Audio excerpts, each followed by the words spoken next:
तो आप सभी को मेरा नमस्कार। मैं हूं आपका होस्ट नितिश राजपूत। लेकर आया हूं एक और ज़बरदस्त पॉडकास्ट आप सबके लिए। कार अगर स्टार्टअप्स को बढ़ावा देगी तो नेचुरली इंसान या हमारे जो युवा है वो रिस्क लेने से डरेंगे नहीं। उनको पता है कि कहीं ना कहीं कुछ ना कुछ होता रहेगा। और स्टार्टअप्स के लिए एक बहुत मैं ज़रूरी चीज़ आपको बताना चाहता हूँ कि स्टार्टअप्स को क्रिएट करना एक अलग विषय है, उनकी मेंटेनेंस करना एक अलग विषय है। मेंटेनेंस का मतलब कि उनको बचा के रखना एक अलग विषय है। तो 3 से जो शुरू के 3 और 5 साल का जो पीरियड है किसी भी स्टार्टअप के लिए, किसी भी कंपनी के लिए, या आप कोई मान लीजिए दुकान भी अगर चला रहे हैं, कोई प्राइवेट काम आप कर रहे हैं, शुरू के 3 और 5 साल उसके लिए क्रिटिकल है। उसी 3 से 5 साल के बीच में ये डिसाइड हो जाएगा कि ये वाली जो फैक्ट्री है, ये वाली जो इंडस्ट्री है, वो चलेगी या नहीं चलेगी।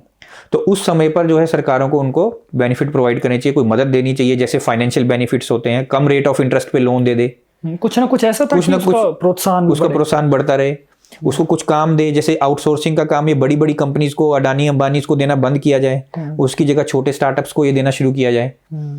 और उसको डिवाइड कर सकते हो, अगर बड़ा काम है तो उसको 4 हिस्सों में डिवाइड कर दो और 4 छोटे स्टार्टअप्स को दे दो। तो वो काम जो है 4 छोटे स्टार्टअप्स करेंगे, उनको फिर बढ़ावा भी मिलेगा, काम उनको मिलेगा। मैं ये नहीं कह रहा उनको पैसा दो, मैं ये कह रहा हूँ उनको काम दो।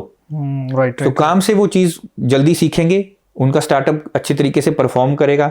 और साथ ही फिर उनको ट्रांसपोर्ट फैसिलिटीज को इम्प्रूव करना और टेक्नोलॉजी को इम्प्रूव करना, इस तरह की चीजें जब आप उसके साथ मिला देंगे तो आपका स्टार्टअप फिर फेल नहीं हो सकता।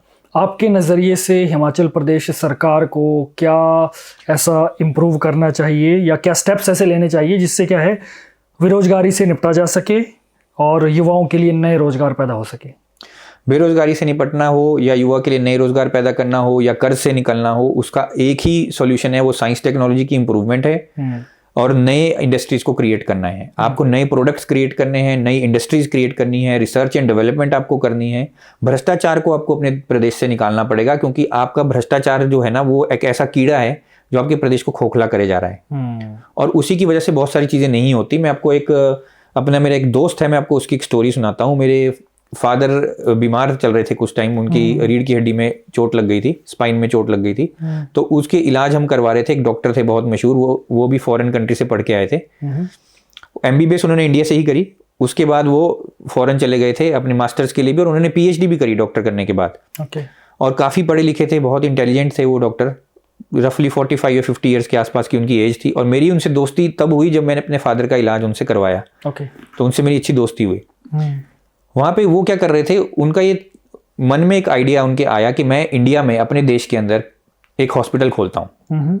और उनके वो विचार बहुत नेक विचार थे, क्योंकि वो ये चाह रहे थे कि अमीर लोग जो ज़्यादा पैसा खर्च करते हैं उनसे तो जो नॉर्मल फीस है वो लेनी है, लेकिन जो गरीब लोग हैं उनको कम रेट पे अच्छी फैसिलिटीज़ प्रोवाइड करना, अच्छी मेडिकल फैसिलिटीज़ वो देना चाहते थे। ये उनका आइडिया था।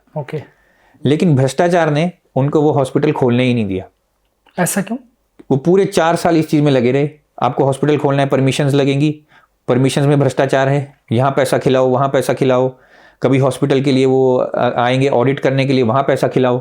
उन्होंने खोल भी दी थी, बिल्डिंग भी खरीद ली थी, लेकिन उसके अंदर जब इक्विपमेंट डाला तो इक्विपमेंट की चेकिंग के लिए भी लोग आते हैं सरकारी, उस टाइम भी वो पैसा मांग रहे थे, हर चीज़ में वो पैसा मांग रहे थे। अल्टीमेटली वो इतना फ्रस्ट्रेट हो गए, उन्होंने कहा कि भाई मुझे इस देश में अब नहीं खोलना है, मैं वापस से फॉरेन कंट्री जा रहा हूँ, वही देश अच्छा है, कम से कम ईमानदार तो है।